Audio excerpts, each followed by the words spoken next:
నమస్తే. నేనైతే చికెన్ పులుసు పెడుతున్నాను. చాలా సింపుల్‌గా చేసేసుకోవచ్చు. ఈ కర్రీ అయితే చాలా టేస్టీగా ఉంటది. చపాతీలోకి, రోటీలోకి, రైస్‌లోకి, బగారా రైస్‌లోకి చాలా చాలా బావుంటది. ఈ కర్రీ అయితేని. ఈ రెసిపీ ఎలా చేయాలో చూపిస్తాను. ముందుగా అయితే నేను వాటర్‌లో ఏసేసుకొని కిలో తీసుకున్నాను నేను. తీసుకున్న దాంట్లో పసుపేసుకోవాలి. పసుపేసుకొని బాగా కడుక్కోవాలి. ఇది 2, 3 మాటలు కడిగేసుకోవాలి. దాంట్లో సాల్ట్ కూడా యాడ్ చేసుకోవాలి. మంచిగా కడిగేసుకోవాలి. ఒక 2, 3 మాటలు 4, 5 మాటలు కడుక్కోవాలండి. ఇది చికెన్ అయితేని నీసు వాసన అది రాకుండాను. నీసు వాసన రాకుండా మంచిగా కడిగేసుకోవాలి. కడిగేసుకున్నాక కుక్కర్ పెట్టుకొని స్టవ్ వెలిగించుకొని కడిగిన చికెన్ అంతా దీంట్లో వేసేసుకోవాలి. వాటర్ లేకుండాను సిమ్లో పెట్టి బాగా మూత పెట్టేసుకొని బాగా ఉడకనివ్వాలి. ఇందులో కాస్తంత పసుపు కూడా యాడ్ చేసుకోవాలి. ఒక అర స్పూను. మళ్ళీని మనం కడిగేసుకున్నాం కదా, పసుపు పోతుంది కదా, పసుపు వేసుకున్న వల్ల నీసు వాసన అది రాదు. సాల్ట్ కూడా కొద్దిగా వేసుకోవాలి. సాల్ట్ వేసుకున్న వల్ల వాటర్ ఉంటుంది కదా చికెన్లో, ఎక్కువ వాటర్ అంతా పోతుంది మనకి. బాగా ఉడకనివ్వాలి. ఉడికేద్దాం. నేను స్పూన్నర అల్లం పేస్ట్ కూడా వేసుకున్నాను ఇందులోని. అన్నీ మంచిగా కలుపుకోవాలి. కలుపుకొనిచ్చి బాగా ఉడకనివ్వాలి. వాటర్ వచ్చేసే వరకు మంచిగా ఉడకనివ్వాలి ఈ చికెన్ అంతాను. ఈ పసుపు వల్ల, ఈ అల్లం పేస్ట్, ఇవన్నీ సాల్ట్ అన్నీ వేసాం కదా, నీసు వాసన పోయి మంచిగా ఉడుకుతుంది. కాకపోతే ఆ అల్లం పేస్ట్ అది ముందు ఆయిల్ అది వేసుకోకూడదు ఈ కర్రీకి. ఇవన్నీ ముక్కలు అయ్యి వాటర్ అది పోయే వరకు ఈ పులుసుకి అయితే అలాగే చేసుకుంటాం. మేమైతే ఇలా చేసుకుంటాం చికెన్ పులుసు. కొంచెం వెరైటీగా చాలా చాలా బాగుంటుంది కర్రీ. మూత పెట్టేసుకుని ఒక 5 నిమిషాలు మూత పెట్టేసి పక్కన బాగా ఉడకనివ్వాలి చికెన్ని. మధ్య మధ్య కలుపుతూ ఉండాలి. చూసారు కదా వాటర్ ఎలా వచ్చేస్తుందో, అలా వాటర్ వచ్చేయాలి. శుభ్రంగా మగ్గిపోవాలి, వాటర్ అంతా పోవాలి.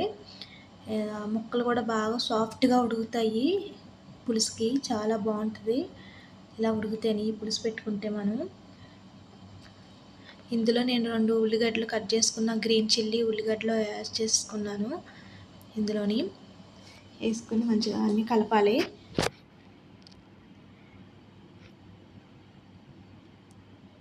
అన్ని ఉల్లిగడ్డలు అవి కలిసిలా కలపాలి ఇవి. ఇంకా వాటర్ ఉంది కదా, వాటర్ పోనివ్వాలి. అది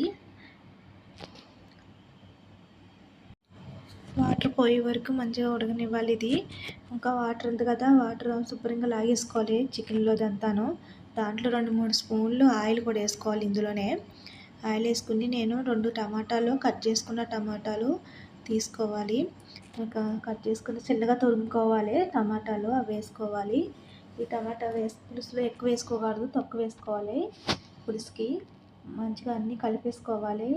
అన్నీ మంచిగా కలిసేలాగా కలిపేసుకుని ఒక 2 నిమిషాలు మూత పెట్టుకొని, ఈ చికెన్ అయితే మా అత్తమ్మ గారు చేసినప్పుడు చూశాను నేనైతేని.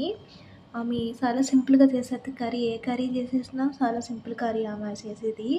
చాలా చాలా బాగుంటుంది ఆమె చేసిన కర్రీ అయితేని. ఏదన్నా చాలా తక్కువ వాడుతుంది. దీంట్లో తగినంత కారం పొడి కూడా వేసుకోవాలి. అన్నీ కలుపుకోవాలి అన్నీని మిక్స్ అయ్యే వరకుని.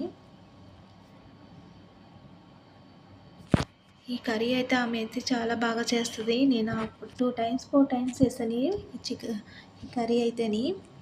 బాగా పూరీలో కూడా బాగుంటుంది కర్రీ ఇది, దోశల్లో కర్రీని. జీరా కూడా దీంట్లో వేసుకోవాలి. ఆయిల్ చూసారు కదా, అలాగ ఆయిల్ వచ్చేది పైకి. మనం ఆయిల్ తక్కువ వేసుకోవాలి కదా చికెన్లోని. ఆయిల్లో ఆటోమేటిక్గా చికెన్లో ఉంటుంది ఆయిల్, అందుకని కొంచెం తక్కువ వేసుకోవాలి. మనం తక్కువ వేసినా చూసారు కదా ఎంత ఆయిల్ వచ్చిందో చికెన్లో నుంచి. బాగా ఉడికిపోతుంది, చాలా సాఫ్ట్గా ఉడికింది ముక్క కూడాను. అలా ఉడకాలి ముక్క సమానంగాను. దీంట్లో సరిపడినంత వాటర్ కూడా వేసేసుకోవాలి. నేనైతే వాటర్ కొంచెం ఎక్కువ వేసుకుంటున్నాను. మీరు తక్కువ, కొంచెం గ్రేవీలా కావాలంటే కొంచెం ఎక్కువ వాటర్ వేసుకోవచ్చు పులుసుకి. కొంచెం తక్కువ కావాలంటే తక్కువ వేసుకోవచ్చు. నేనైతే ఎక్కువ వేసుకుంటున్నాను పులుసు కదండి, చాలా కొంచెం పులుసు ఎక్కువ కావాలని మేము ఎక్కువ పెట్టుకుంటాం. పులుసుకి అయితే అలాగ చేసుకోవాలి చికెన్ పులుసుకి. ఇందులో మూత పెట్టుకుని ఒక 2 నిమిషాలు బాగా ఉడకనివ్వాలి సిమ్లో పెట్టి బాగా ఉడకనివ్వాలి కర్రీని. చాలా మట్టుకైతే అయిపోయింది. ఇంకొక 5 నిమిషాలు బాగా ఉడకనివ్వాలి కర్రీని. చాలా చాలా టేస్టీగా ఉంటుంది కర్రీ అయితేని. ఇంకా అసలు దోశల్లో కూడా బాగుంటుంది. దీంట్లో ఈ పులుసు మసాలా సపరేట్గా చేశాను నేను. ఆ వీడియో కూడా తీసి పెడతానండి నేనైతేని. ఈ పులుసుకి సపరేట్గా చేసుకోవాలి మసాలా. ఇది చికెన్ మసాలా సపరేట్ నేను చేసింది. చాలా సింపుల్గా ఉంటుంది ఈ మసాలా కూడాను. చాలా చాలా టేస్టీగా ఉంటుంది ఈ పులుసులో వాడితేని. ఈ పులుసు పెట్టుకుని ప్రతి దాంట్లో ఈ మసాలా చాలా బాగుంటుంది. నేను ఈ మసాలా కూడా మా అత్తమ్మ చేసినప్పుడు చూసాను ఇది. చూసి ఇంకా నేను ఒక మాట చేసేసుకుని ఫ్రిడ్జ్లో స్టోర్ చేసి పెట్టుకుంటాను పులుసుకి. నేను ఏదన్నా పులుసు చేసినప్పుడు బెండకాయ పులుసు అన్నా ఏదన్నా చేసినప్పుడు అలాంటప్పుడు వేస్తాను ఒక స్పూన్. నేను పైన కొత్తిమీర యాడ్ చేసుకోవాలి. పైన కొత్తిమీర జల్లేసుకోవాలి. ఆయిల్ అది చాలా మంచిగా వచ్చింది చూసారు కదా, అలా రావాలి కర్రీకి. ఇప్పుడు మనం సిమ్లో పెట్టి ఉడికితే బాగా ఆయిల్ అది మంచిగా పైకి వస్తుంది. కలర్ఫుల్గా ఉంటుంది కర్రీ కూడా, చూస్తాక కూడా చాలా మంచిగా అనిపిస్తుంది. చికెన్లో మనమైనా తక్కువ వేసినా ఎక్కువ కింద అనిపిస్తుంది కర్రీకి. చాలా చాలా టేస్టీగా ఉంటుంది. చాలా బాగుంటుంది చికెన్ పులుసు. చూసారు కదా ఎంత బాగుందో. తప్పకుండా మీరు ట్రై చేయండి. మీ ఫ్రెండ్స్ వాళ్ళకి షేర్ చేయండి, లైక్ చేయండి.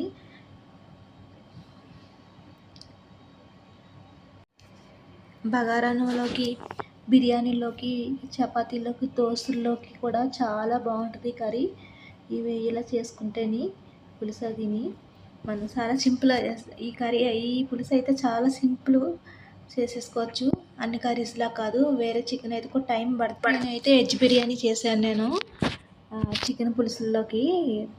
ముందుగా అయితే నేను వెజ్ బిర్యానీ పెట్టుకున్నాను.